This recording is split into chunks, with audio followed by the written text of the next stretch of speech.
Unfortunately, Daryl Davis, he said he could not make it because he has a lawsuit pending with some higher-ups in the Democratic Party in Westchester, so he said he can't make it. On behalf of his lawyer, doesn't want him to attend. And also the Westchester Dawaii Committee, which is an Islamic group that advocates for indigenous African-American Muslims who are sponsoring this event. So we thank everybody for coming out today. You know, sacrifices. I think we're all here, or most of us here, because what happened on Monday in Minneapolis, Minnesota, when George Floyd was killed by a racist Gestapo police officer.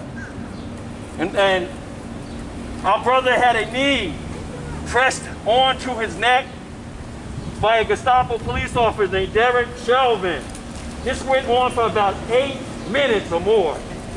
In the video, you see Officer Chauvin hardly do nothing, just stand there. Our brother pleaded for his life.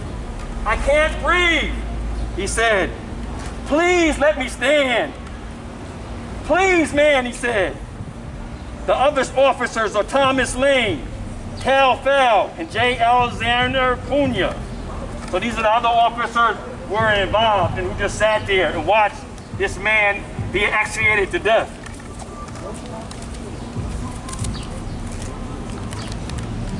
And we're seeing that the charges are nothing but right now manslaughter with third degree manslaughter, something else. These are the light charges. Third-degree murder. Right, third-degree murder and manslaughter. Yeah. So you're looking at what?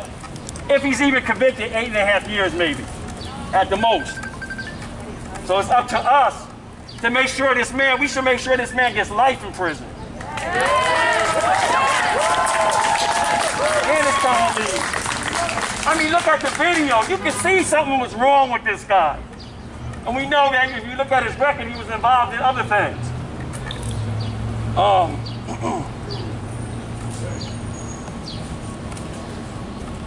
I just want to take us back into some history. Because sometimes we have historical amnesia about these domestic police terrorist acts that are committed against us. So, being that we have historical amnesia, I want to go look at some cases that happened. And many of you are familiar, some young people might be familiar with some of these cases. Excuse this mask, kind of hard to talk with it on.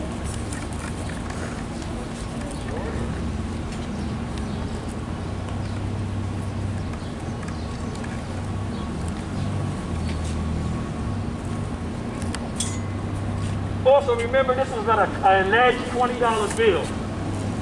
Remember that. Counterfeit money. No, turn it around, Thomas. That he was killed for. Alleged. I'm just trying to find, I'll be right there, folks. Be patient with me.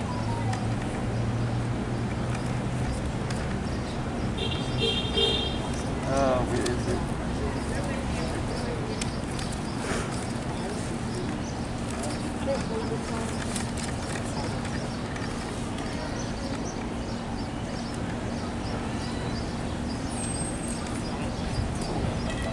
I had some notes here and I'm trying to find it. Take your time.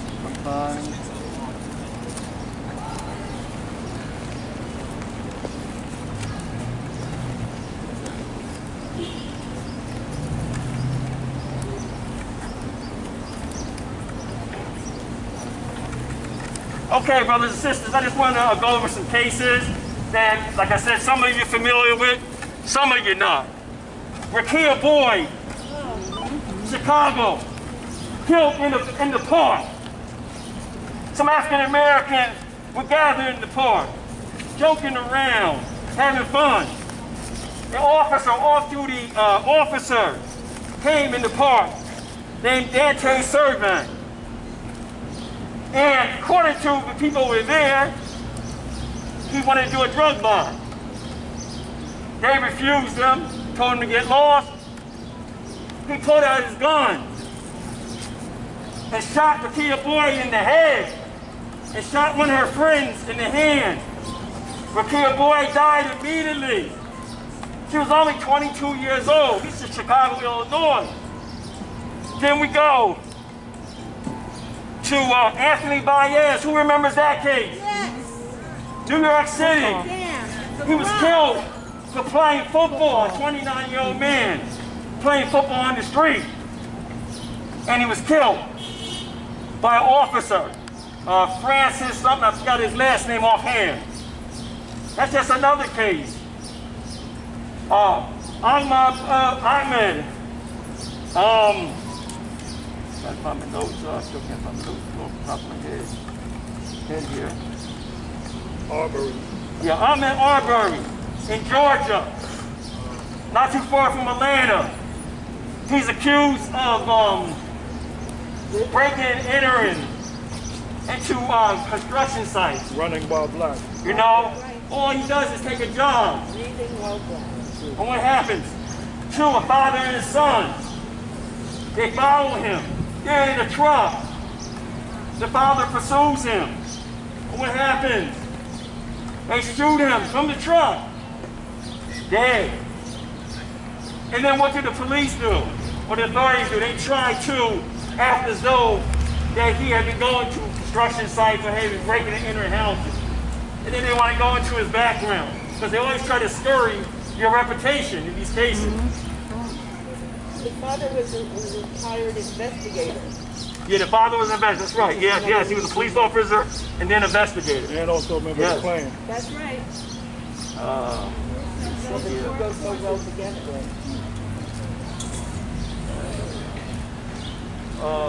We have Ron McDonald, Chicago, Illinois. 16 years, a youngster about 17 years old. Shot 16 times. Can you believe that? 16 times shot dead. No conviction. Tamir Rice, Cleveland, Ohio. A 12-year-old boy playing with a toy gun. Police officers pull up on him. Shoot him dead.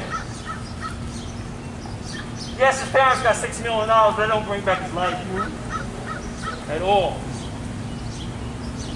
Then we look at Sandra Bland in Texas. She is driving her car. She just started a new job. Getting ready to start a new job at a black college, Prairie AME College. And what happens? She runs into a cop, Brian Jenna, and he stops her car for a traffic switch in a lane. He stops her. They have words. He tells her to put out her cigarette, pulls out her car. He tells her what he's going to do to her. She's subsequently arrested, brought to the jailhouse. 2 days later, she's dead in a jail cell. Yes, he didn't really do anything. He just got pulled off the force because he lied, perjury. But he's still out here. So we got many brothers and sisters, many cases of police brutality. We can look at Westchester, the DJ Henry case. Who remembers that case? In Thornwood, New York, the Mount Pleasant police, and DJ Henry went to a party on a Friday night. A scuffle broke out. Something happened in a bar. The police come. Damn, gun come by his truck. He got nervous. He just yanked his car. The man just shot dead. Police officer shot him from the window of his car. This is Westchester County. This happened. We can look at Kenneth Chamberlain, Senior, in the Winthrop Projects in White Plains. Now, I happened to go to the court case a few times.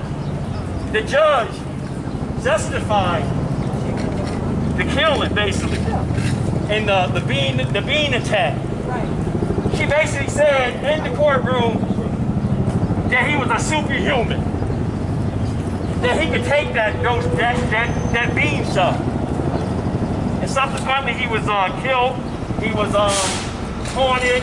He was called the N-word, and that was taken out of the case, the trial. If you went to the court, the judge would not allow that because what it could play it could have overturned, maybe overturned the jury convicting this officer. So this is Westchester County we're talking about, and we have plenty of other cases we could talk about. So there's so many things going on. There's a crisis, brothers and sisters. The African American community is suffering from COVID-19 also, along with the massive budget cuts that are taking place on us, and with their ongoing police killing. We have to fight back, and we need allies in this. We can't do this alone. We definitely can't do it alone. So it's very important that everybody participate in struggle. This is going to be a long struggle too. Because as I said before, capitalism is a crisis and it has to come down on people. What we're seeing spontaneous rebellions, as I said earlier, all over the country. Atlanta, Portland, Oregon, Oakland, what's happening in Minneapolis, and it's the trajectory of these things happening. Because the people are fed up. You know, people can't eat, they don't have no food in their tables. Jobs are, dwindling. So much is going on. And the police, let's just face it, they're here to protect who? The ruling class. That's the bottom line. This is how we have always talked about the abolishment of presently of policing in this country.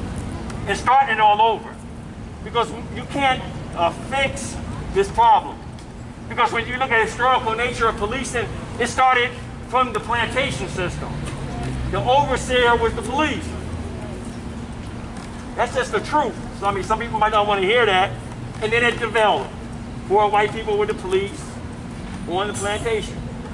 Historical development happens, but you can't, there's no way you can reform it.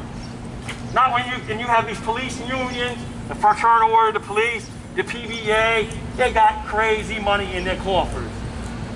And they will defend these brutal police officers by any means. They will pull out the coffers of that money. And we see it all the time. So you can have a police officer, he can kill somebody, that particular municipality will pay out millions of dollars and they'll still keep them on the force. He's still Jeffrey Epstein is a person example who was framed, who did 16 years. So I'm not gonna say too much more. We thank everybody for coming out. Whoever wants to speak, come on up. Mention the great cops in New York who stood up for what we're talking about. And they're getting ostracized for it. I didn't know about that. Tell me, but come on up. There's 5 cops in New York. Come on up, sister. Come on up. Just walk around that way. Walk around. Let them know.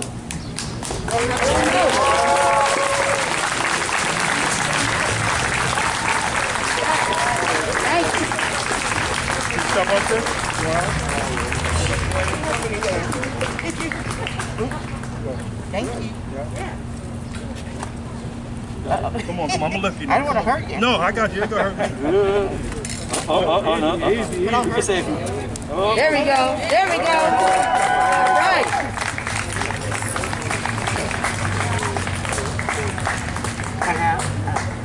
There are 5 police officers in New York who have stood up publicly on social media and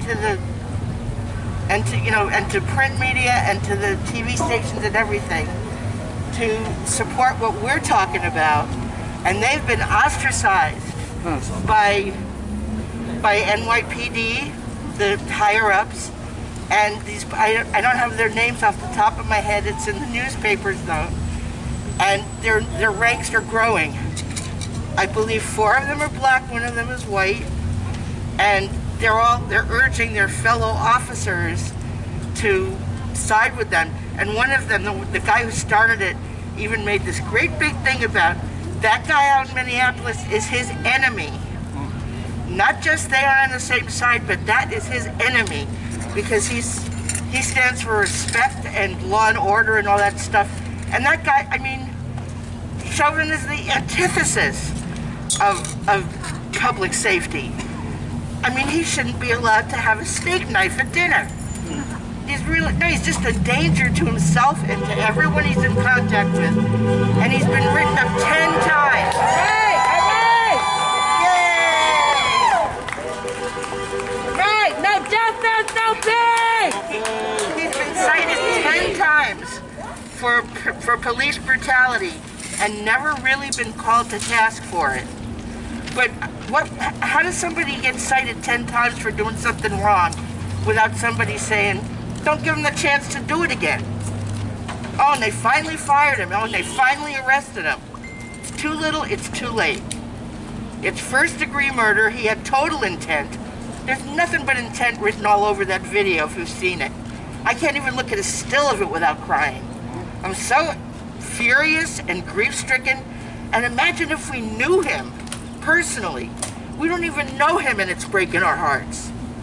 What is it doing to all the people that knew him and loved him? Over an alleged $20 bill? Oh, yeah, well, get the bombs out for that. I mean, it's not good for anyone to break the law, but this is not exactly public enemy number 1. He's not even public enemy number 20 million. Dylan was taken out for a hamburger before he was taken to the police. That's See right. that? And put in a bulletproof vest to protect his white little soul. Ooh, what a waste of a vest. And also the other thing that's bad is that for the cops that are not racist pigs, because I know some that aren't, it's terrible for them to be painted with the same tainted brush. And for everybody to then look at all cops with the same horror that you have to look at the dangerous ones with. But it's really important for us to be aware of who is proper and who isn't. And I hope that the police let us know on a one-to-one basis in our communities whether or not they are truly law-abiding officers of peace and safety or not. I pray they let us know. You know, because they'll save our lives some days too. You know, let's not overlook that. No justice, no peace! No justice, no peace! No justice, no peace! Thank you.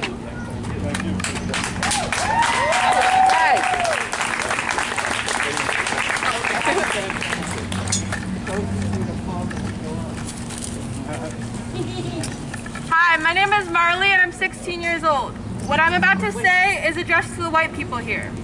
It's great that we're here and it's great that we're showing support, but it cannot stop here.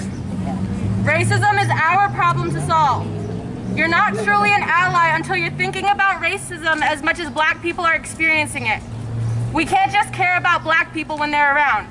White people need to be having conversations with other people about the things happening in this country. I personally feel that if I wasn't born in Peekskill, I'd be part of the problem. It's because racism is so well hidden sometimes. So you need to educate yourself, please. We need to be calling each other out on it behind closed doors, with that family member or that friend that you're too afraid to talk to. You need to stop asking black people what you should do and stop putting them in the position to make you feel better about being white. What you should be doing is looking at yourself every day in the mirror and acknowledging your privilege. Okay, girl, speak, girl, speak! Yes! Out the base! You need to look into the history that school never taught you. Black people are tired of fighting things that they have no control over. Racism isn't just stereotyping, it's institutionalized. It's in our schools and it's in our healthcare. Anything you name, there's probably something rooted in racism in it. We need to step up. White silence is violence. There are no buts. Nothing makes you exempt. Being liberal or having black friends means nothing if you're not actively being a part of the solution. We need to be active in this democracy. A democracy means nothing if you're not active. You need to stand with black people, you need to go out and vote, and you need to go out and vote in their favor. We need to start demanding this country is what it says it is. All right, yes. Thank you. No justice, no peace. No justice, no peace. No peace. Hi, my name is Sage, and I'm a student at Peekskill High School. Okay. Hi, my name is Karina. I'm a college student at Buffalo State, but I'm home for the summer. Okay. I just wanted to come up here to speak on behalf of my friends who were incarcerated and charged as an adults at 13 and 14 years old. So growing up, I was adopted. I said this at the rally before. That's my little brother back there with the We Matter sign. He is 13 years old right now. When I was about 12 or 11, that was the first time one of my friends was ever arrested. He was assaulted by the police. His mom was not notified about the fact that he had been picked up by the police, and he was kept overnight with his older brothers. My other friend, when he was 14, he was picked up by the police. Also, his mother was not notified, and he was arrested and charged as an adult. They have been in and out of the criminal justice system and the jails and everything since that time. And now one of them graduated high school, the other one got his GED in jail, and now he is a student upstate in Albany where his probation is. And I wanted to bring this up because it is not fair, because the same things they were doing, if I were to do it, I would not be put in charge as an adult at 13 years old. My little brother is my heart and my life, and he is 13 years old, and I will be damned if we don't fight back to make sure that he doesn't live a better life than my friends and the people before him have. This is my sister and my best friend right here. I will be damned if we do not go to war for the people that we love. You don't need to say, oh, I have black friends, so it's okay. Like Marley just said, it doesn't matter who you're friends with if you don't fight for them. If you don't respect and love the people around you, then you're not doing it.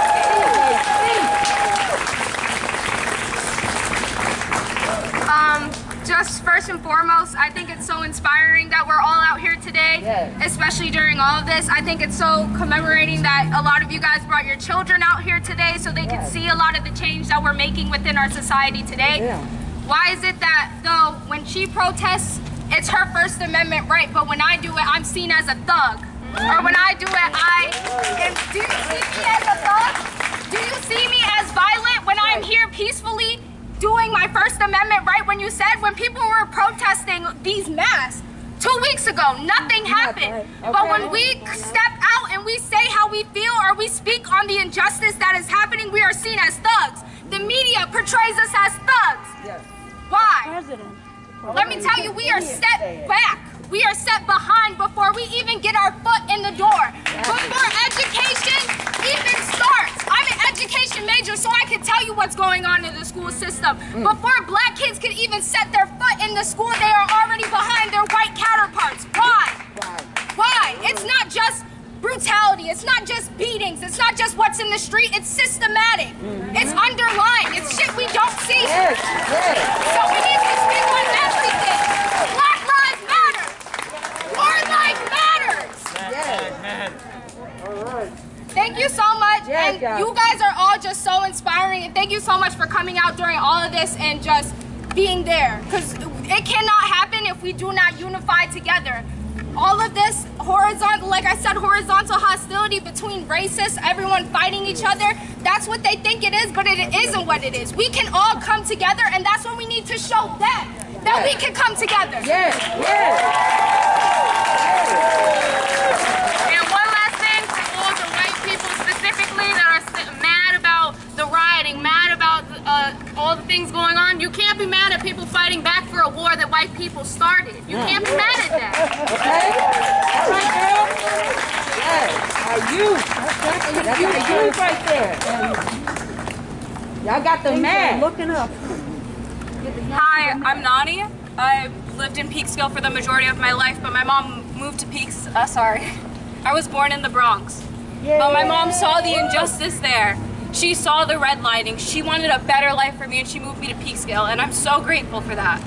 My family is I come from an immigrant family, and we have worked our asses off since day one to make this country better for the next generation and my kids and my kids' kids. But it's not working. It's so obvious. The system is not built for us, and it's our right to change the system.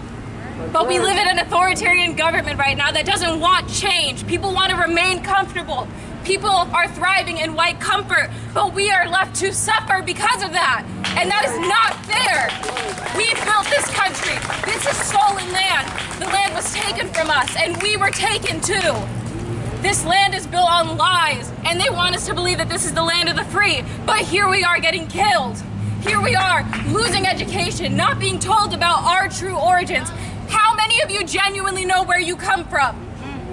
How many Hispanic people can name where they are from? How many black people can name where they're from in Africa? We can't, because that was erased from us. The gentrification is disgusting, and we have been taught to accept it. It's just modernization, but it's not. It's destruction. We have been taken down and beaten, and we finally fight back, and we have the National Guard sent our way. We have the National Guard sent with lethal force. Lethal force. People are going to get killed for standing up for an innocent man. Not the first innocent man at that.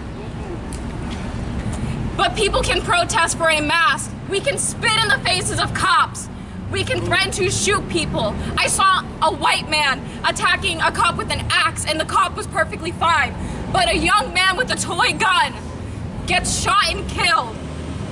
2 white girls go missing in a ghetto, and they accuse a young boy and send him to the electric chair.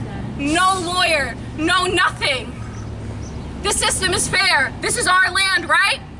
This is our country, and this is our town. But they don't want us to fight for it? Hell no. This is our land. We have to fight for what we believe in. No one is going to make the change because we're comfortable.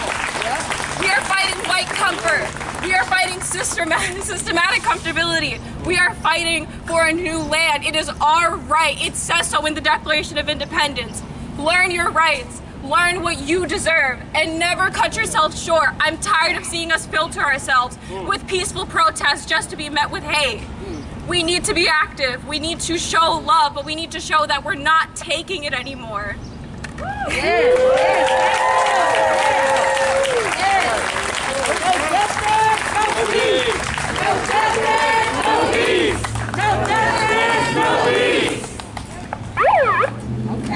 No justice! No peace! No justice! No peace! No justice! No peace! Come on, y'all sound weak! No justice! No peace! That's what I'm talking about. No racist! No peace! No justice! No peace! That's what I mean. We need that kind of power today. We don't need no suckers in our fight right now. We need y'all to stand up first. For one love, for one God, for one black God. How you doing? Understand, He gonna protect His people. Understand, He know we going through it. Understand, we gotta get on one accord first. So it's take care of first home, tell neighbors and friends to go home, clean up your mess at the house before you invite your company back over. Understand, we gotta get together on one accord before we can ask anybody for anything else. So it is no justice, no peace. But right now it's take care of us, so we can ask other people for help, so we can get our lives on our side to see where we need to be going, so we don't have to turn around and talk about, can we get help from you? We can help ourselves. We build nations, okay? We build kingdoms, okay? We not weak people, we strong. We come from kingdoms. We come from queens and kings. We don't need to be set down. We understand what needs to be done. Get out of our way so we can take care of home first. No justice. No peace! No justice. No peace! You will not have peace in your streets. You keep murdering my sons and husbands. You will not have peace in your streets. You keep raping my daughters and mothers. We not going back. Understand, we not the same black people that was back then. Okay? You're not getting away with that today. It's no justice. No peace! No peace till you come home with our stuff that we need. You want our votes? You gotta stand up for what we need first. Everybody hurting, but we hurt better. Understand, it's no justice, no peace till we get what we need first. I'm all for helping everybody. I'm all for putting it all together and saying we all need it. But do we really all need it? Not really, because everybody's at the table. They got something to bring, something to give, something to take. We just at the table. We need to do something better than just come to the table. Can we bring something to the table? Can we leave something from the table? Can we get together on our own accord and bring something to offer at the table? I would be mad too if I was the other people or the other nations and didn't see us moving around, didn't see us building up for ourselves, see us standing down here like we don't have no sense. We got better sense than that, America. We got better sense than that. We respect our mothers and our fathers first. Our father said don't murder, but they doing it. So obviously it's another spirit operating wickedness. That ain't us. We operate in love, peace, and harmony. That's us. We build kingdoms, not destroy them. That's us. Understand the mechanism that's working in those systems they talking about. It's systematic destruction from the beginning to the end. But understand that we have a plan that's way better than what they thought of. Way better. It's gonna work because it has to work because it's the work of our Father. It ain't them. Yeah. They not just stronger. We stronger because we got our Father on our side. Understand He's working through their destruction for our behalf. They thought that by locking us in the house, we wouldn't be able to gather, but He gave us technology so we could still talk. How you doing? Understand, you can't keep us down. They tried. They're going to keep trying to kill us because they know the Black Messiah is about to rise. They understand that. But if you don't know, you will find yourself shut in and unknowledgeable. You can't be like that. You got to empower your mind. You got to raise your vibration so you're not on that low vibration of murder and violence. That's where they want you at. Think differently. Raise the vibration.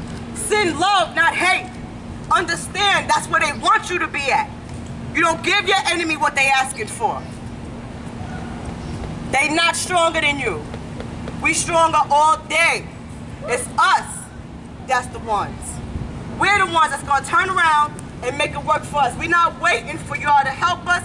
We can do it with ourselves, but we will take the help. We understand there's no justice, no peace. We understand that we're not going to get it together unless we get it together first. So know that and understand that we have the help of our Father.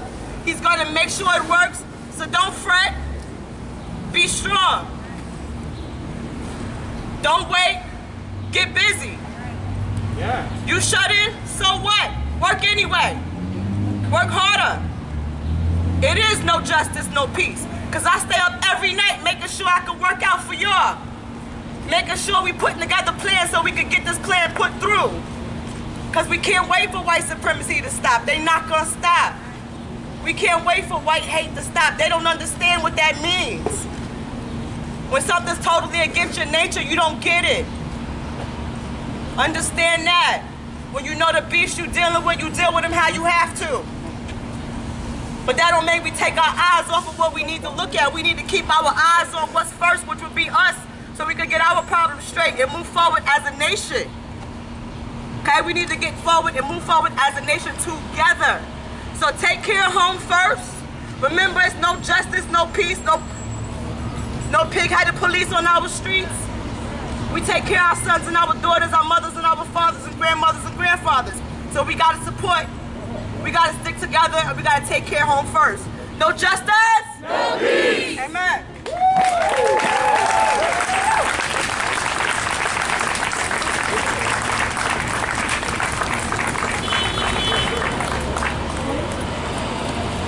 I walked an hour and 30 minutes from where I live to be here. Okay? Can't hear you. I walked an hour and 30 minutes to be here, and I was walking, and there's still racist people. I'm literally walking, and I'm trying to get people to come and support. And there's still people saying that shit's bullshit. It's not bullshit, it's real. It's always there. There's racism all over, and we gotta fix it. There can't be change without a will, and there can't be a will without a way. But we must do it peacefully. We can't just sit there, but we can't just be violent either. We are angry. It is May 29th when I wrote this, and I was furious. I wanted change. I want change. And you cannot quiver your voices either. African Americans, LGBTQ, Jews, Muslims. I am Jewish. We are all treated differently throughout the country. This world needs our fixing. This world needs our fixing. And we all have to come together. This world needs change. All right? No justice, no peace. No justice, no peace. No justice, no peace. No justice, no peace. I can't hear y'all. No justice, no peace. Yeah.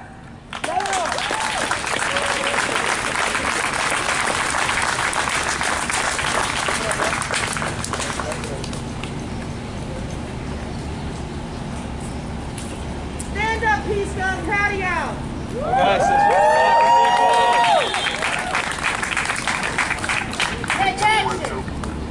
Hey everybody, how you doing? There's a word called insanity. Insanity means that if you keep doing the same thing over and over again, expecting different results. That's what insanity means. So, if we keep doing the same thing over and over again, then the results shall be the same. So, I know people are tired, and I get understanding what's going on in Houston, what's going on in New York City, what's going on in Atlanta, and what's going on in Minneapolis, Minnesota.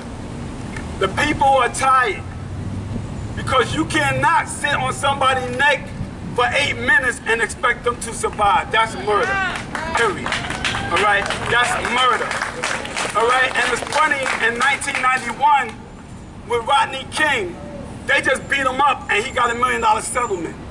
All right, they're murdering us on camera. All right, they beat him up on camera and he got a multi-million-dollar settlement. Now they're killing us and they're going free. So common sense is not so common anymore. It was common sense when they got the settlement for Rodney King. They beat him up on camera with the billy clubs and everything. Put his eye out the socket and they got him $1 million settlement. Now we got people being killed in their sleep. The woman being killed in her sleep. Her husband being arrested. You jogging down the street, just jogging, and you're being assassinated. And the sad part is when you're innocent, because you're black and innocent, you're guilty as charged. So the back to insanity. When we look at the people here, you have to look at common sense and you have to look at insanity. So I get it, the mayor of Atlanta saying, okay, go home. But guess what? You've been the mayor of Atlanta for 2 years. Did you organize in your community so that these things wouldn't happen? All right? You've been in the mayor of Minnesota for a minute. Did you organize so these things can't happen? You've been in the mayor of New York City for going on 2 terms. And still systemic racism for this mass here. And now they have to come from the top that you can't arrest me for this mass and you can't give me a citation for this mass. Because when you slam a 17-year-old woman or a young lady to the ground because she don't have a mask, that's a problem. All right, so we see systemic racism and we understand it. Martin Luther King talked about the moderacy of white America, the white moderates he called them, meaning the ones that are complacent, the ones that do nothing. And with that being said, let's look at the height of slavery from 1860 to 1865. We had white people that died side by side with black people. The United States Almanac, look it up. When you look at the 1960s at the Civil Rights Movement, we had white people that died with black people. So the change in this country will come up when the white in this country are not moderate no more. And so we're going back to 1960, we're going back to 1865, where we're going to stand equally with our brothers and sisters for humanity. That's right. All right, we have to stand on humanity. Common sense and insanity. You know your common sense and you know what insanity means. All right, peace and blessings to you all.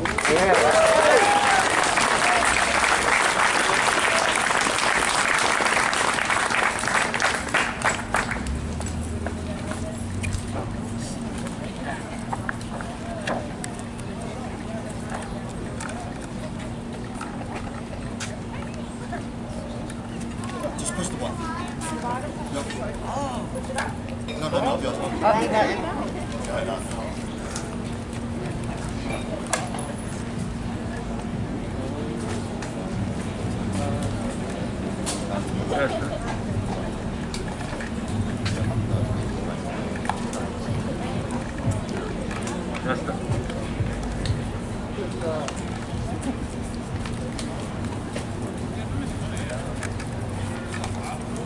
Good afternoon.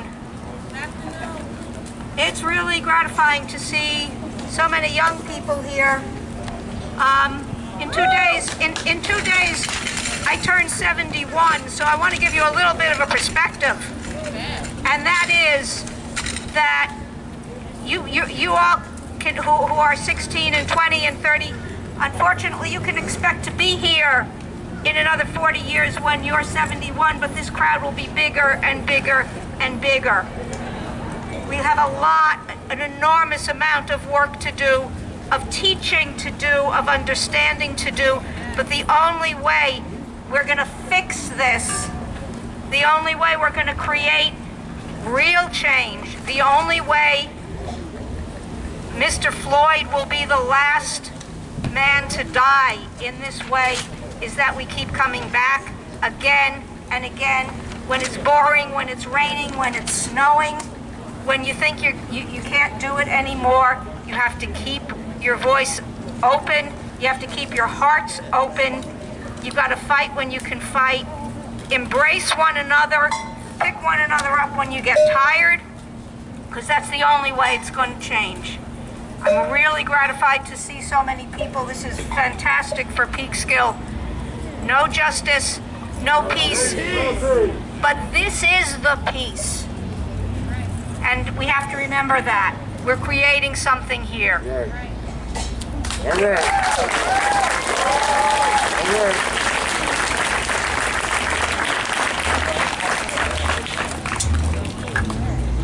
the same thing. Good morning, family. Afternoon. My name is Pastor Rob. I'm a pastor here locally in Peekskill, in fact, right across the street. Come from a migrant family. I'm Dominican and German. Was having a conversation with my daughter last night, and she was in tears, and I was in tears. Where my 20-year-olds and under? Can I see your hands? 20 and under, 20 and under. My God, come on. Come on.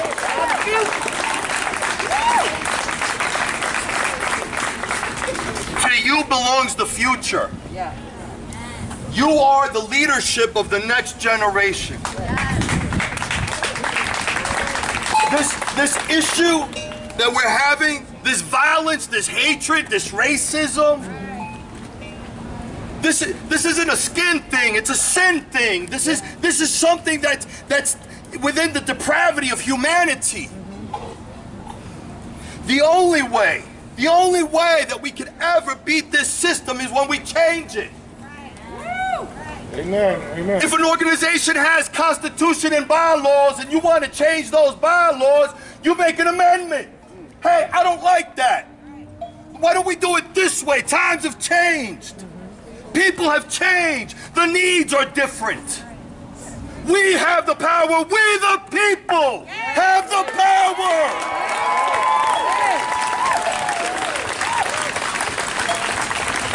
My sister Taylor said that if our Father before us, who can be against us? If we are God-fearing people, and we know that there is a God, we're all created in His image and likeness. We're all created in His image and likeness. If we keep going back to the past and bringing it, where's the healing? Where's the future? That's right. To you who are 20 and under, to you belongs the future. Oh, I can only cry to you. Pick up the mantle. Put forth the effort. Educate yourselves. Inform yourselves. Move us forward. That's right. Move us forward. The platform is set. I've made my share of mistakes in the past. I've been held accountable for them. I paid my time. I not only pastor a church, but I'm also a crisis responder. I'm a chaplain. I'm able to take that word back in behind the wall because I believe that the adversary was so cunning, he divided the family. He took the dads and incarcerates them and puts them to the side and separates and divides family. So young men don't have the leadership and the mentorship, the discipleship that they need. So my call is then to the men of this community. Are we standing up? Are we giving our time? Are we teaching, discipling, mentoring? Come on, because people want to talk about it, but who's doing it?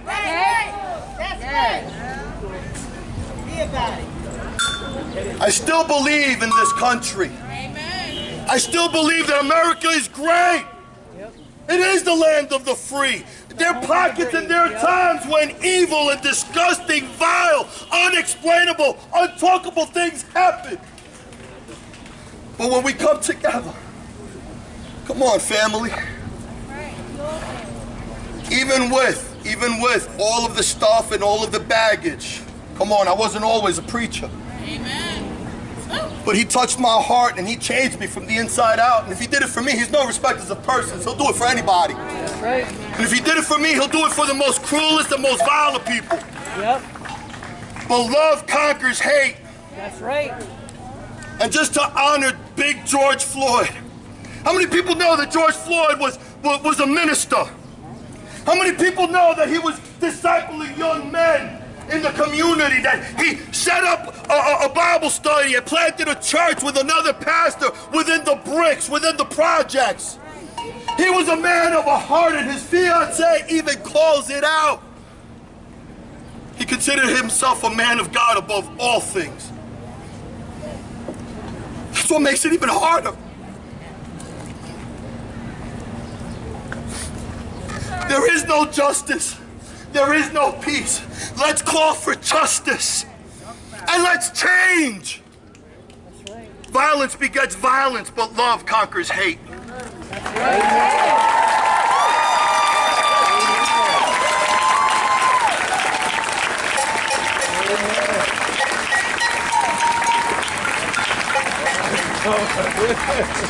No justice! No peace! No justice! No peace! No justice! No peace! And what's the other one, Kwame? No racist cop? How's that go? No justice, no peace, no racist police. No racist police! No racist police! No racist police! No racist police! And no racist white people! No racist white people!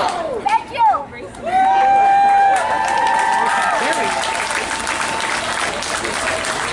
My name is Robin Alpern. I'm a member of the Cortland Peekskill Anti-Racist Collaborative, and I speak to you as a racist white person who works every day to be anti-racist.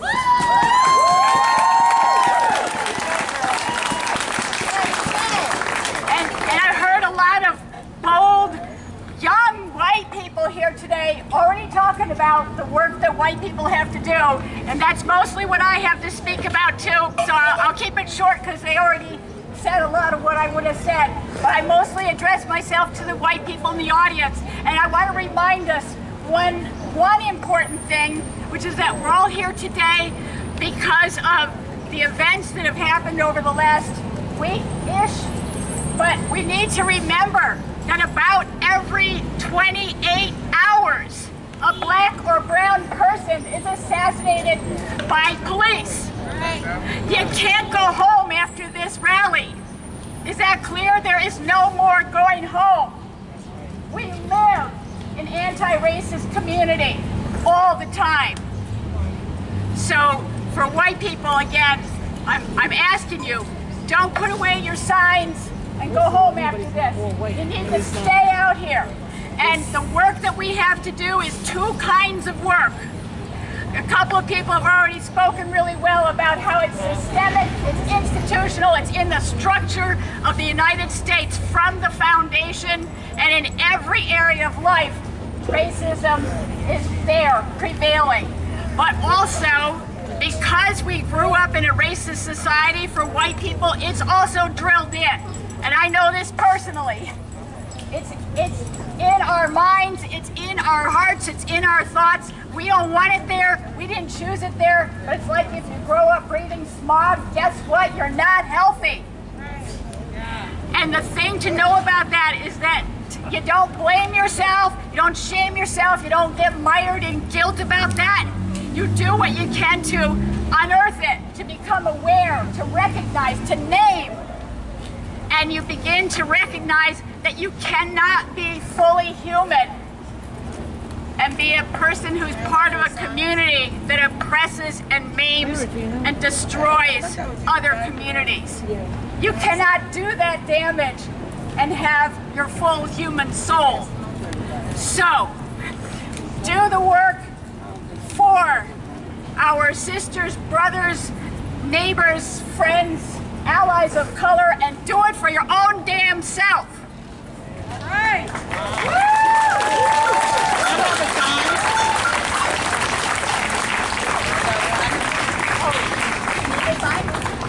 I'm not using the megaphone.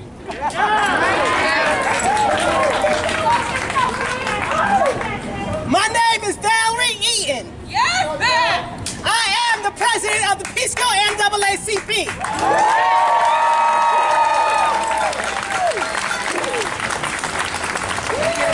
This is nice. But what you gonna do later? You ever heard of generational wealth? That's what this is. Pass this down. Fighting for injustice, fighting against it, is generational wealth. Until it ends, you have to keep fighting. Do not let this be the end of your day. You don't want to join the NAACP? Good, join something. I'm done. I'm done dying. You should be done seeing us die. We are human. No justice, no peace. No justice, no peace. No justice! No peace. No justice! No peace. We are tired of injustice. We're tired. We're tired. We are humans too. Can you guys hear me? Yeah. Okay. All right. I'm Colin Smith. I am the county legislator for this district. I don't know what I can add to anything that's already been said today. Speak up. Can you hear me? Yeah. Is that better? Yeah. All right. So my name is Colin Smith. I am the Westchester County legislator for this district here in Peekskill, and I would like to call up to stand here with me my fellow elected officials who are dispersed throughout the crowd. I saw Councilman Ramon Fernandez, if he's still here. Come on up, Councilman Fernandez.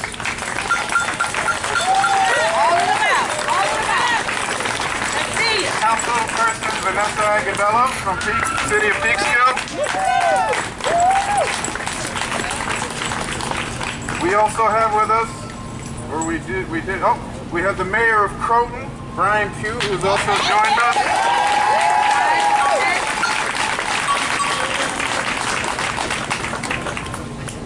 And the reason why I'm pointing them out is to, number one, let you know that they're here, but also because I want you to also know that as of today, we as elected officials realize that we have failed you.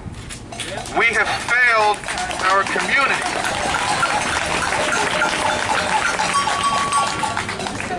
The police departments have failed you. They have failed our communities. And what we need is we need change at every level. At every level of our community, at every level of government.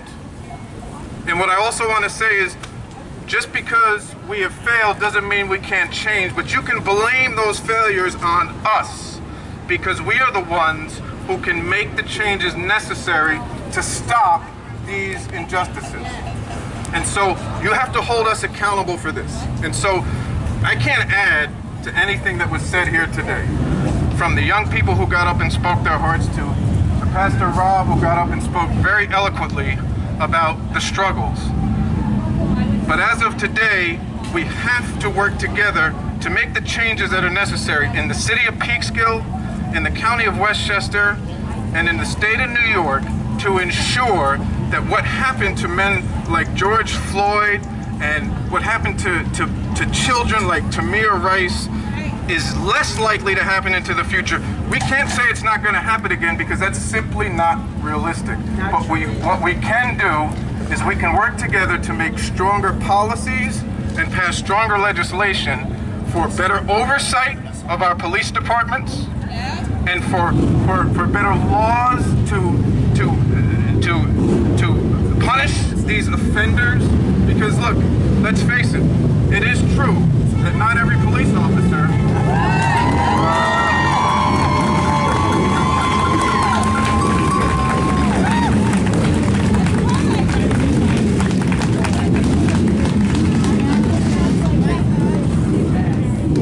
While it is true that not every police officer is a racist and not every police officer is going to end up killing somebody during the course of an arrest or engage in excessive force, there are enough out there who are, and we need to make sure that we can put an end to that and that we can do that with the force of law, and that needs to start now.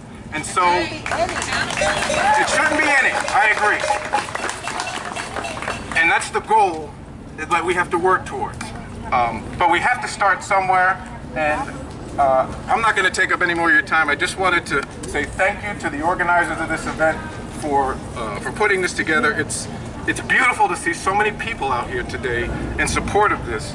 Now let's take this momentum and let's move forward with this so that we can make meaningful change.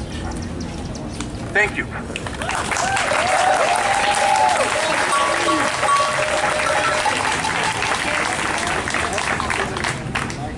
Can you hear me? I just want to jump in really quick. My name is India. I have lived in Peekskill, grown up here my whole life. Some of us know about police brutality in our own city. A lot of our African American leaders that we all know throughout our history books and all that have died, have passed on. Who is going to pick it up? Who's going to pick it up? For people in your 30s, it's not just the young people. People in your 30s, we bridge the gap. It's time for us to put up or shut up. If we can't lead, then we're a part of the problem. Somebody has to say this is the way to go. When you see your friends doing wrong, you gotta say that's not the way to go. We gotta start being accountable for ourselves. We gotta do better. This is a beautiful start. I'm looking at all these different shades out here right now, and it's a beautiful thing to see.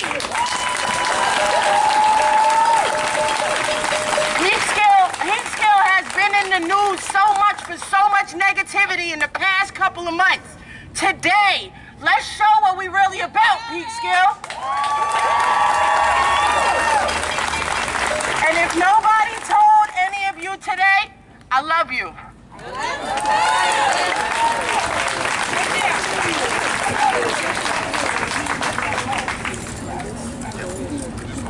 Just hold it. It's on. It's on. It's on. Hi, my name is Maria. I'm a Peekskill resident. I grew up here half my life, but I lived outside the city for 2 years living in Long Island. I am a mother of 2 biracial children, and I am a grandmother of a biracial child. She's right. This is my girl India. She's right. It all got to stop here. Besides the coronavirus is going on and killing all of us, we all got to stick together as one. One God only. We all bleed the same blood. This is my girl right here. I call her like my sister. Anybody who knows me, don't matter. We all bleed the same blood. Like my girl was right. Be there. If you don't know any of us, say, you know what? How are you? Good morning. Are you okay? Do you need something to eat? Instead of being judgmental and judging the next person, ask them, do you need anything? Do you need a shoulder to cry on?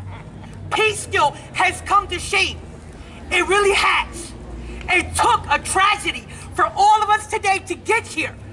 Like I said, my son came to me last night. He's 16 years old. Ma, this is what I gotta go through as I get older. A young black man crying to his mother. Do I gotta worry about that? That I'm a mother of two biracial children and their grandson? What if I'm in my car one day and I get stopped by police and they question my son? Is that your son? Damn right. I love my son. He came out of love. We all need to stick together as one in Peekskill. Yes. Yes, I was always taught that police is here to protect and to serve. But you know what? As I got older, I grew wiser. And I saw the tragedy around me. Now that I'm a mother of two and a biracial child, it's all for us to serve and protect of our own, our family. What about back in the day when you could leave your doors open and you could have the people come in and say, you know what? Come sit down. How are you today? What about our churches? God is one. We all bleed the same blood. We don't bleed black, white. No, we don't bleed the same blood. We all serve one God and one God only. We got to put all Him first. Yes, we're here to serve and protect ourselves. We have freedom of speech. Yes, they're here to serve and protect us, but you know what? We're all here to serve, protect ourselves through this coronavirus, to heal ourselves as one. But you know what? It's sad. Because for us today, we had to come together for this young man, George Floyd. Because of the killing of, I saw the video. My son cried to me last night, like I said. This is what I thought the police are here to serve and protect us, Mom. I said, you know what, young man? As my ability as your mother, I want to teach you everything that I had to teach you as your mother being white. And I'm not all white. We're here, we come from our forefathers. We're not all white. You might not be all white. You might not be all white. You may not. But you may not. You may not. You might be mixed with American, Indian. Come on, you don't know.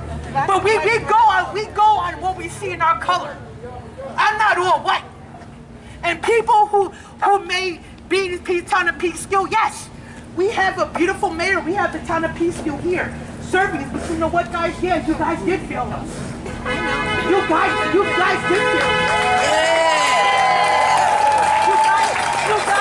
You're here to protect us and serve us, but you know what? You're here on the outside, you're inside, not looking in. You don't see what's going on with our young people today. What's going on?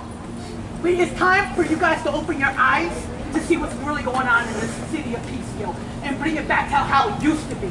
Thank you. I love you all. Thank you.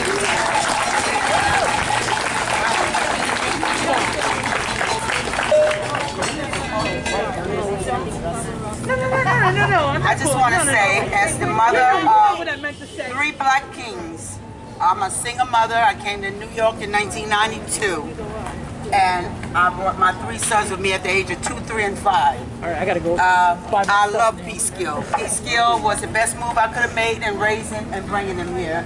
I just want to say, it's not fun when your sons tell you they're going out to a party or to the club and you can't sleep because you're worried about if something's on a breakout and your son might not make it home for no apparent reason. So all I can say is this: y'all teach your black sons, not only your black sons, your black daughters, that just comply with the police. And it showed by George Floyd that he complied. I didn't see not one video where he resisted. Not one video he resisted. They killed that man and they got blood on their hands. But when you got sons and you see a video like that, it hurts. I've been crying off and on since he died. Because I got 3 wonderful sons that don't cause no problems to nobody. All I ask of the police is, y'all be gentle with our loved ones. You know, I ask my sons, y'all comply. When they say put your hands behind your back, put your hands behind your back. Because otherwise, it's reason for them to harm you. You know, it hurts so much. We all got blood in our skin, man. What is the problem with black people? This shit been going on, excuse my language, for 100 years. and all this protesting, I don't see where it helps. So that's why them people, and then they got people down in Minneapolis, white supremacists, and people that's causing all that ruckus down there, and they putting it on us once again. They just want a peaceful protest, but I'm glad I watched on the news this morning where they're going to single it out. They're asking everybody to be in the house by 8 o'clock. And anybody that's out past that curfew, they're the troublemakers. Lock their behinds up. Lock them up, because this has got to stop. Black Lives Matter!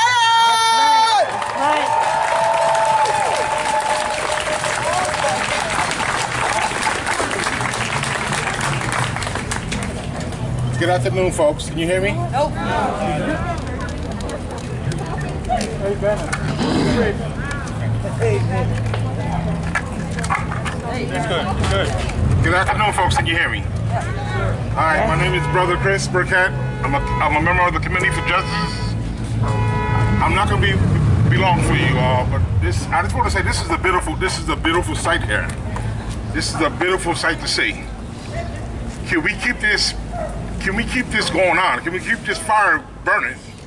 You know, we don't want this to be over with after today. You know, we every time something happens, we got to come out and do stuff like this. Yeah, it starts in our own community, Peekskill, but the real task force is to hit Washington, D.C. We gotta hit Trump's administration. We gotta hit the government. The main change has got to come from there. Police reform and whatever else that's been going on with this country. You know, every time something happens, 9/11, we got the coronavirus, we got this happening, that happening. You know, we are not your enemies. You don't have to fear us. You know, this young man, this minister that got killed down in Minneapolis. You know, if that was me, I'm thinking about it, that was me down there with that officer knee on my neck. I don't know. I mean, I would have tried to have got up, but I understand why he didn't get up. Because if he would have got up, they would have charged him with resisting arrest, or they would all gang up on him and beat him up, or he probably would have got a bullet. You can't even defend yourself when it comes to that. So we can't. We are fair when it comes to that. I mean, just like with the chokehold with what's his name, Eric Gardner. That big dude, he's my size. He could have easily got out of that. But if he would have tried to get out of that, they would have jumped on him even more. So we do comply. We don't resist. You know, we try to comply with the rules and this and that. But it's sad that we are looked at as a threat. You know, so we are not a threat. These other countries, they are threats. They out to kill us. Those are the ones that's out to hurt us. We are here supposed to be united. We're not united. With this hate and racism going on, we're not gonna never be united. We're not the ones out here burning churches and blowing up churches. You know? What do you call people like that? What are those people? They are terrorists. We got ingrown terrorists right here in the United States, walking around with M16s, machine guns, and this and that. Why? Why can't we just have love and peace? So my message is we gotta just keep this momentum going on with this love. Now stop. It's not. We don't have room for no more hate. And now just love everybody that's here, different colors, different creed, whatever. Let's keep this fire going with each other. You know, just like somebody said, we all bleed together, we all hurt together, we all cry together. Let's just keep that love flowing, okay? Thank you. God bless. God bless you.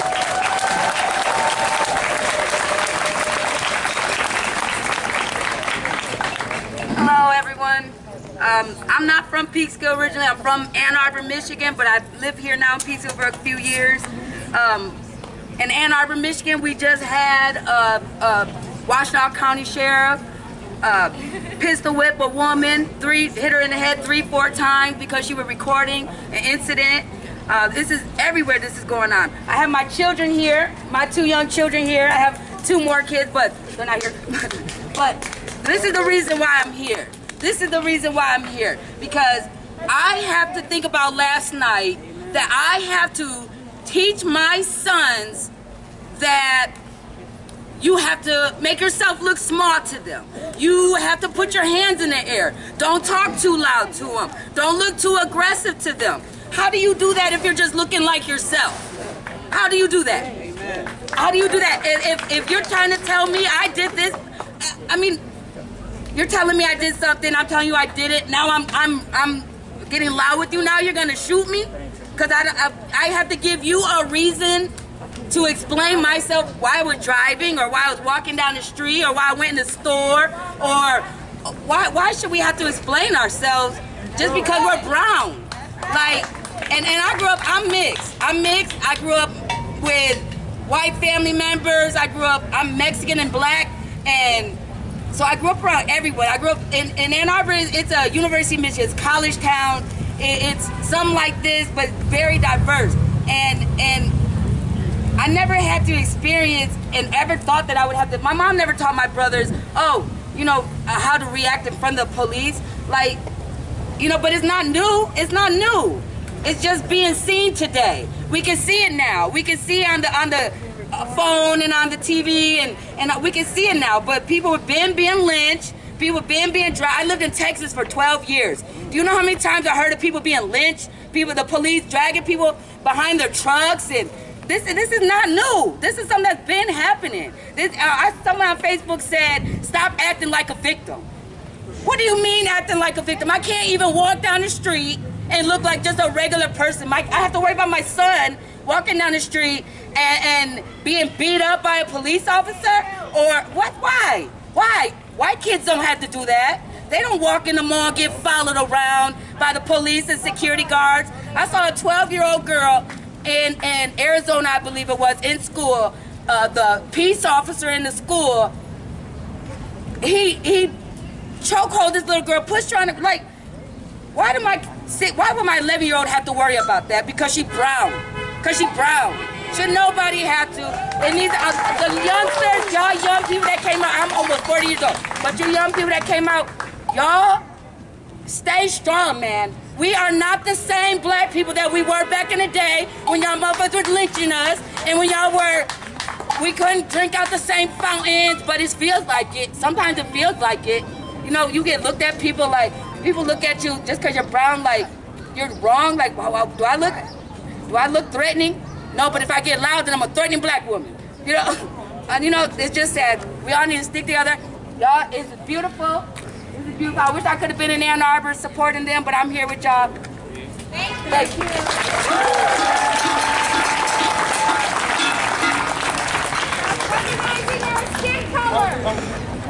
I was kind of hesitant about coming up here to speak right now. My mom just spoke a little while ago. I don't know, from those who aren't black or brown, if you guys know how anxious it feels to go outside and not know if you're going to make it back home safely. I have a daughter, 15 months old. How do I explain to her the concept of racism, police brutality, just because the color of her skin? How do I explain to her that because of this melanin, this beautiful melanin,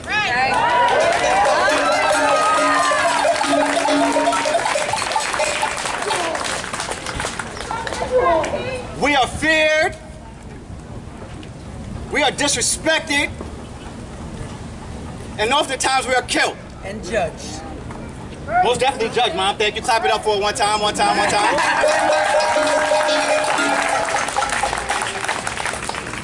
PTSD is real. Every time you pick up your phone to look at those images that they plaster all over social media, you're subconsciously hurting yourself. It's that same social media that's stopping us from really being on the front lines and doing the groundwork on the ground. Amen. I'm a firm believer that you can say whatever you want. I don't believe it. You can say whatever you want. I do not believe it. But you know what I do believe? I believe in action. Say action. Action. Action! Say action! Action! Say talk is cheap! Talk is cheap! Period! Period! City girl voice! Don't say that, don't say that, don't say that, don't say that. No, but seriously. Change starts with action. Black men not talk, not social media posting, but action.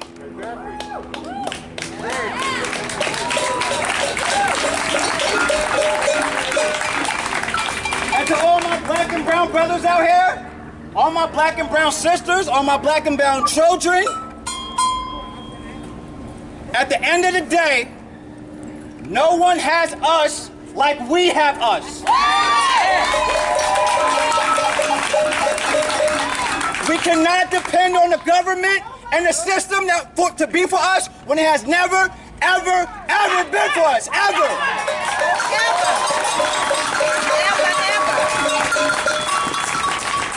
It's something about educating ourselves and you know, don't be out. Absolutely. But it starts with us. We've been conditioned to hate ourselves. How can you hate yourself? Love yourself. Love your brother. Love your sister. The arguments, the fighting, the beefing, the shooting, the killings, the stabbings, what for? Exactly. Like a global pandemic ain't enough. That they made. Exactly. Like it ain't enough. Unfortunately, they kill black folks once. We're already dying. We're already dying.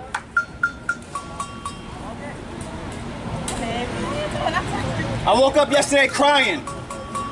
Sure did. Crying, tears, straight out of my sleep crying.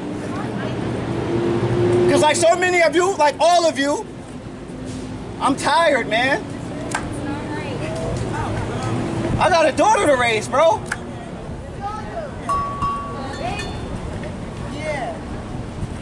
And not knowing if I'm going to make it home at the end of the day when I step outside. That's not a good feeling. It fills my soul with hatred. And I'm not a person that hates. It fills my soul with anger. And anybody that knows me, I'm the most loving, empathetic, compassionate person you ever meet in your life.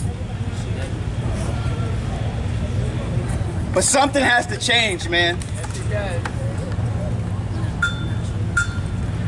Something has to change. The only race I know is the human race. Amen.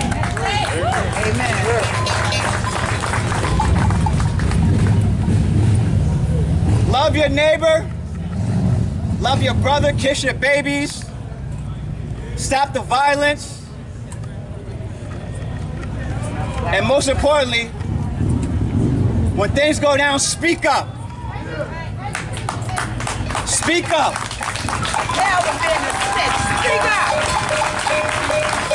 Because as black people, we can only do so much.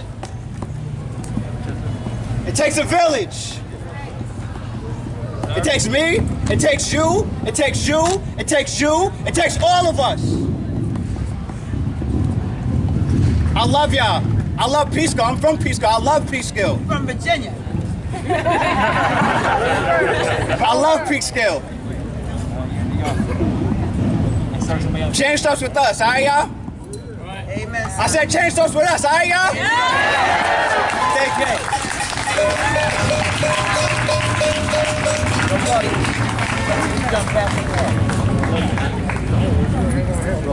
My name is Ramon Fernandez. As my college and my partners say, I am a city council person. But I have it in my mind two words. The last brother he said that I want to keep it in everybody's mind. Action. Action. And he said another time that he's tired. Everybody is tired. Everybody here is tired. I am tired. It doesn't mean that we don't gonna do nothing, that we're gonna be surrendered. We can. If I ask you something about what does mean Martin Luther King sacrificed his life, for anybody here, has a value for that? Yes. He changed a lot of things. He sacrificed his life. He gave it a life for us that we are here fighting for another change in this moment that we have to do that. And this is very symbolic place that we are. If we see that building, it's the city hall. If we see that building, it's the library. We see that building, it's the city court where they're supposed to bring justice for everybody. And next to the building is this police station. And I want to say something. I have an official letter for the city. I respect all the service that everybody doing for this city. But if I commit a crime, I'm gonna be in the court. And somebody are gonna ask him for justice. I'm a taxi driver. If I kill somebody because I testing, please God, don't let me do that. Because I don't pay attention for any reason. Probably I'm gonna be in charge. Probably I'm gonna be in charge for murder, second, third degree, whatever. And I had to pay on the jail for that. I think that everybody in this country had to go to the court, and everybody had to pay for any crime that you committed. It doesn't matter who you are. It doesn't matter who you are. But I want to say something to don't be too longer, because I know there are no people who want to talk. I want to talk about the library, history. I don't know how many of you receive in the school local history. I don't know how many of you know the 1949 Port Robertson. It was criticized, it was destroyed his reputation because he was black. Here, next to Peekskill. If you don't know that, you have to ask and review the history. If we don't know the history, we know we're gonna commit the same mistake. And he will kill his reputation because he was social, communist, whatever. And I want to mention something.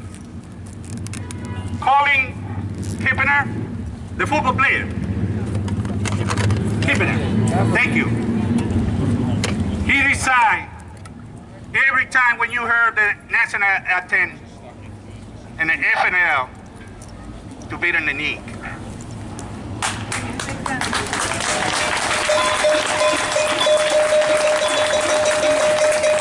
Now it was a peaceful protest. And I want to tell you something. Everybody criticized because he was an American. Because he didn't respect the people who sacrificed their life in the army, in the war. Because he didn't respect the symbol for the United States. No, he was protesting for injustice. And I say early by the riverfront that I criticize myself because when everybody destroyed his reputation, I did nothing. I did nothing. My colleague here, Vanessa Agudelo, she decided to don't click the legend. Every time when we started the meeting in the city council, a lot of people kill her, tried to kill her, reputation and everything. And that's what the people they try to do.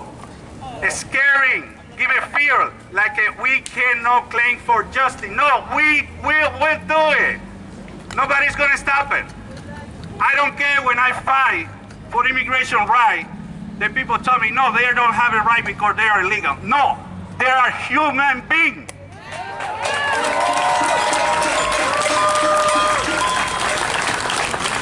If I decide in the future to do the same tactics, the same idea the Martin Luther King and the civil rights movement, they did it and organized to do and protest, to fight for justice. Probably I'm gonna be in the need when I decide, and I'm not gonna be afraid. Probably I'm gonna be in the need, and I'm gonna respect that everybody think about it, the symbol of the country. But maybe I'm gonna find this right moment to say, I'm gonna be in the need now. And I'm gonna pray. Because that's the real thing they say. One nation under God with liberty and justice. And I wanna repeat that a lot of times. Justice, justice, justice, justice, and justice for all. For all. Thank you.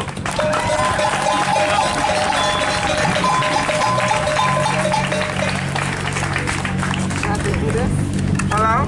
Hello, can you hear me? I don't need it. I don't need it. I get a lot, I see a lot on social media, and this is just a question that maybe somebody can answer for me. There's so many good cops. Where the hell are these good cops when these bad cops are killing us? I think there's something within the system that lets them know that they can kill us and get away with it. They're not held accountable for it. They're not brought back to the precinct and held accountable by these good cops. These good colleagues that get on social media that tell us, oh, there's still good cops to believe in. Where the hell are you when we're getting killed? My 17-year-old nephew, Amorion McKenzie, was stabbed to death in the city of Peekskill by another young black boy.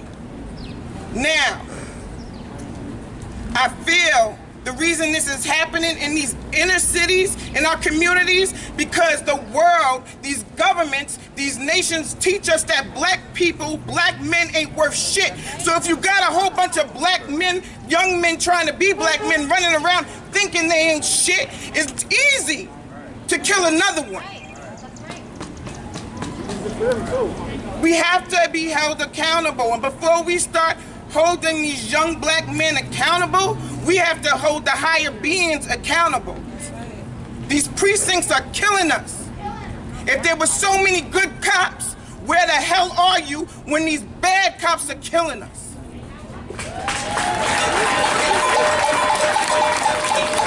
There is no peace without no justice. And for everyone who has something to say about what's going on in Atlanta, what's going on in all these other cities, it's because we're tired.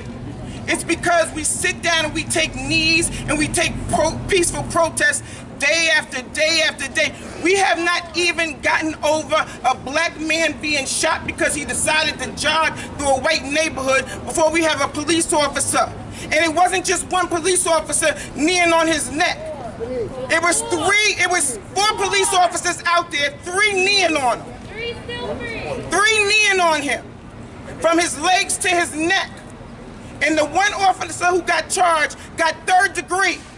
That ain't justice. That ain't justice. He got 3rd degree.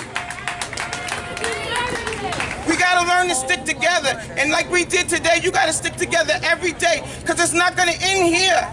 And they're gonna keep killing us. I have an 8-year-old son. I have an 8-year-old son who I have to teach because of the color of his skin. He has to be careful. He has to be careful to do the same things that a white child his age will do and not get in trouble for. He has to be careful when he's walking through ShopRite not to have his hands in his pocket so they don't think he stole candy. I shouldn't have to drive at night and have anxiety when a cop pulls me over, because my license is good, so is my registration, and I paid my insurance. But because you're approaching me, and because I know because of the color of my skin, you might not give a damn about me, I have to have anxiety. No no justice, no peace. And until everybody understands that, we ain't getting a damn place.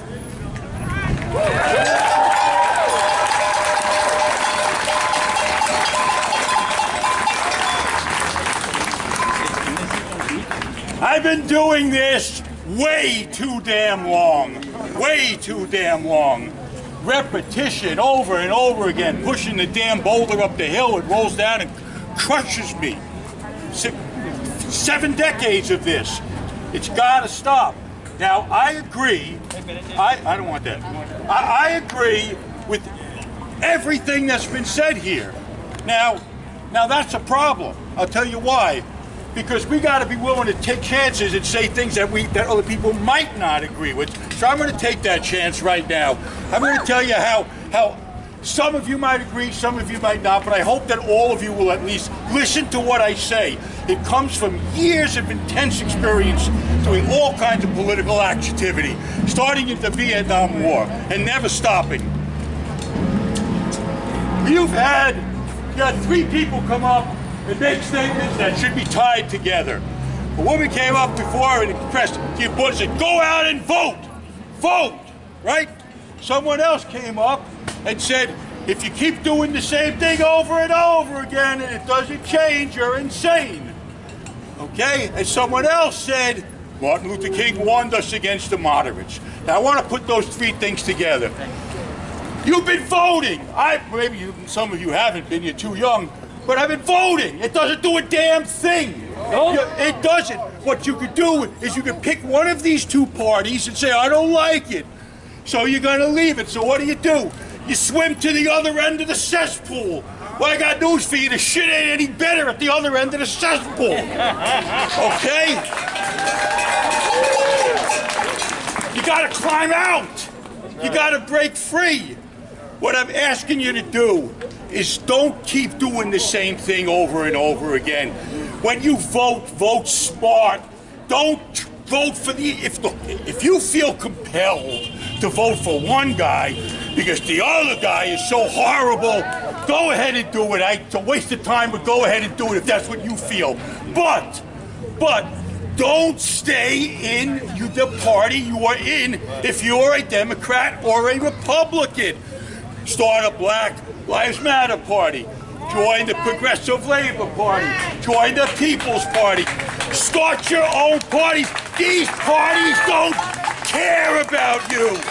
They take you for granted.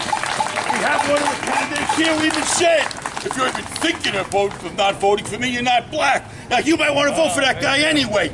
But the point is, don't you feel the insult of being treated like you're just some thing that's predictable and in their pocket? They're supposed to be in our pocket. So please, vote for whoever you want. If I consider a third-party candidate, any third-party candidate, but at the very least, get out of that party. You can still vote for either one if you like them. You don't have to vote for the party you're registered in, but don't perpetuate this same old crap that has gotten you exactly nowhere. Thank you.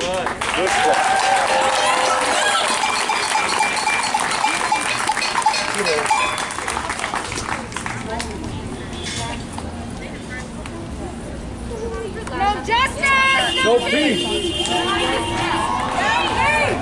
No justice! No peace! So I was not born in Peekskill. That's my sister. I was not born in Peekskill. I was born in the South Bronx. Yes. Specifically, I was born in Mount Sinai Hospital in Harlem. And I was raised in the South Bronx. I was not born here, but I was brought up here because my mother thought it would be a better location for me to be raised. Because I was born with me and my mom pushing me and my sister down because there were gunfire. Where police would judge us even though we were playing in the same park as white children. I was judged for the color of my skin. When you look at me, they call me black. I am Puerto Rican. I am Native American. I am French. I am so much more than what you can see on the outside. Woo! For half of my schooling, I was raised in Peekskill. I grew up here. This is my last year, my senior year. Yeah! This is not how I wanted to spend my senior year. worried about if my sister can walk home properly, worried about my friends with their beautiful curls, with their crowns on their head, if they're gonna die. I should not have to be worried if I need to carry something with me walking home. I should not have to worry for my brothers, even though they are lighter than me, because my brothers are mixed. My sister is mixed. I shouldn't have to worry for them. I have so many family that still live in the Bronx. They're gentrification. They're changing everything, so pushing my family out. Right here too. Right here too. Right here too. My family has only been in the U.S. for what, three generations? That's not a lot. I want to be able to possibly have children here, to love who I want to love, to be okay with my color. I do not want to fear that if I have a son, he is going to go out and die. I do not want to fear that my daughter will be sexually harassed by guys, by cops, by anyone. I should not have to walk out and worry that the clothes that I wear is revealing to the other people. I should be able to wear what I want to wear, walk, speak proudly, wear my crown, not have to have my hair cut off because it doesn't fit your school systems. Right. This is my last year. This is not how I wanted my year to end. I did not want to lose a member of my class, someone I worked with, someone I saw, made jokes with. I should not have to have gone through that. I moved here because my mother thought it was better. I moved here because we thought that it would be safer. It's not. There are still crimes, situations, kids of my grade and younger getting shot, getting stabbed, getting harassed. Worried that if Peekskill will be the next school shot up. It's enough. I've started programs in the school. I started the Global Girls Alliance for young women of color, of any race, to be a part of. I'm an ally to the My Brother's Keeper program. I'm an ally to them because I see their struggle. But it is not just our boys, it is our girls too, our loud black girls. We are more than what we appear. We are queens, okay? We should not have to fight for the right to be a woman or the right to be black.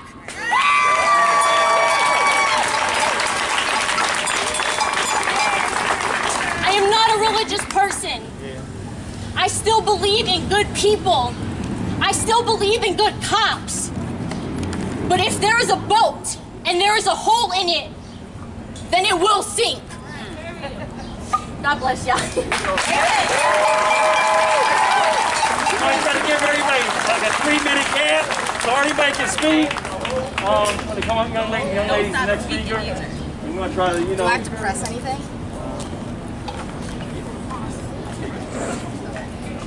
Hi, my name is Maria Jose Ibanez. I'm currently 18 and I'm an immigrant from Mexico City.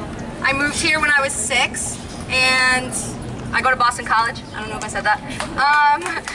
Right now I'm studying international studies with a concentration on ethics and social justice.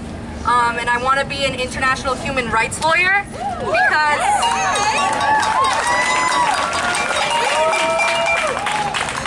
I believe the most important problem in our world right now, aside from global warming, is our society. And we as America influence so many countries. How dare we put out this image? How dare we claim to be the land of the free and act like this? I want to say something about the power of words, the power of knowledge, and the power of the people. I don't want to make this political, but Trump's campaign is based off the slogan, "Make America Great Again." The use of the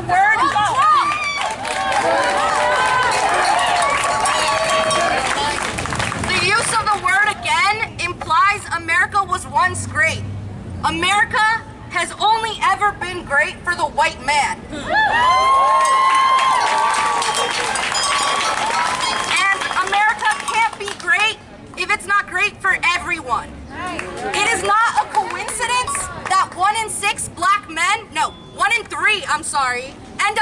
incarcerated in their lives or dead. And that's 1 in 6 for Latinos. And that the white man statistic is nowhere near that. That is not a coincidence.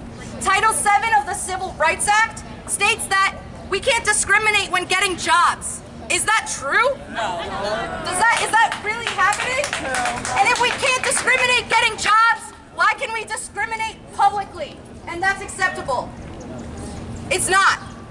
And I think we really need to stand for what we say. We can't make America great again. We have to make it great for the first time.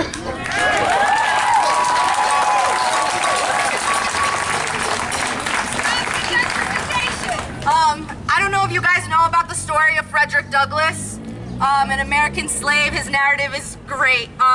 Basically, he escaped slavery because he taught himself how to read and how to write all by himself, and he learned about the atrocities and the depth of what was really going on and how he was being treated. It wasn't until he educated himself that he realized how poorly he was being treated. It wasn't until his slave owner was mad that he was getting an education because he would realize how he was being treated. We are educated. We need to make sure everyone else educates themselves too. It's not fair. People shouldn't have to be dying for us to make this a point. And this has been going on since the beginning of humanity. How are we still fighting this battle? How can we call America great if we're fighting for our society? Now, a lot of these beliefs to make America great, and that it's very prideful beliefs, are based on our education system and what we learn, and the lack of black killings that we learn about in our history textbooks that are left out. The way Native Americans were exploited is completely left out. All of that is left out. We're made to see America as a country that won all wars and didn't care what they had to do to get there. We're winners. And we're supposed to be happy with that. We're supposed to be prideful. That's not right. Our society is more important than our economy. Woo! Right. And